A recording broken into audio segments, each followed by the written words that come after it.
মাঠে পোকার উৎপাত, 18 মিনিট বন্ধ থাকলো ভারত দক্ষিণ আফ্রিকার খেলা। দক্ষিণ আফ্রিকার ইনিংসের শুরুতেই সেঞ্চুরিয়ানের মাঠে শুরু হয় পোকার উৎপাত।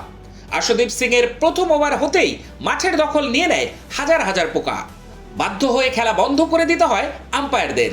18 মিনিট পর পরিস্থিতি পরিদর্শনের পর আবার শুরু হয় খেলা। সঙ্গে সঙ্গে তৎপর হয়ে ওঠেন মাঠ কর্মীরা, তারা পোকা নিধনে সক্রিয় হন। দক্ষিণ আফ্রিকায় বছরের এই সময় এমন ঘটনা অস্বাভাবিক নয়, তাই আগে থেকেই প্রস্তুতি ছিল। এই পোকাগুলোকে পরিষ্কার করার জন্য মাঠের মধ্যে বিশেষ ধরনের যন্ত্র নিয়ে আসা হয়। কিছুক্ষণের মধ্যেই অবশ্য পোকার দাপট কমে যায়, আবার শুরু হয় খেলা। তৃতীয় টি-20 ম্যাচে প্রথমে ব্যাট করে ভারত করে 6 উইকেটে 219 রান, জবাবে দক্ষিণ আফ্রিকা করল 7 উইকেটে 208 রান।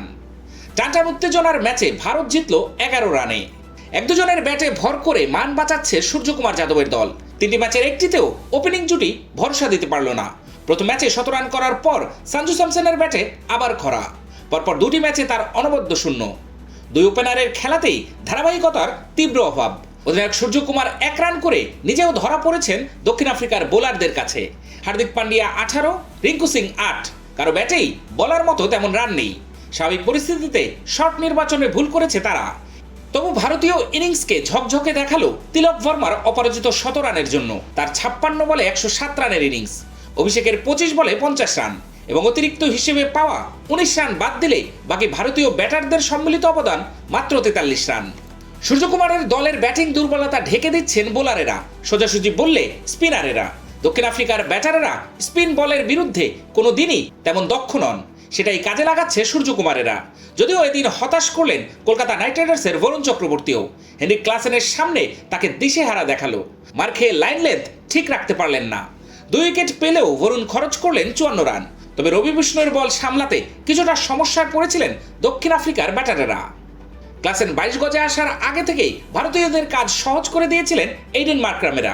চাপের মুখে ভেঙে পড়া পুরনো রোগ এদিনও দেখা গিয়েছে তাদের। 220 রান তাড়া করতে নেমে 84 রানে 4 উইকেট হারিয়ে পরিস্থিতি নিজেরাই কঠিন করে ফেলেন। মারমুখী ক্লাসেন 41 করে আশুদীপের বলে আউট হলে দক্ষিণ আফ্রিকা চাপে পড়ে যায়। ব্যাটের পর বল হাতেও হতাশ করলেন হার্দিক। মার্কো জানসেন 19তম ওভারে তাকে পিটিয়ে 26 রান করলেন। সাদা বলের ক্রিকেটেও ভারতের সিনিয়র ক্রিকেটারদের দায়বদ্ধতা নিয়ে প্রশ্ন উঠতে পারে। জানসেন 16 বলে 54 করেছেন। টি-20 ক্রিকেটে নিজের প্রথম অর্ধশত রান করে ম্যাচ প্রায় বের করে নিয়েছিলেন, কিন্তু শেষ পর্যন্ত পারলেন না আশুদীপের নিয়ন্ত্রিত বোলিংয়ের জন্য। 37 রানে 3 উইকেট নিলেন আশুদীপ। বুধবার ম্যাচ হারলে সিরিজ জেতার সুযোগ থাকতো না ভারতীয় দলের সামনে।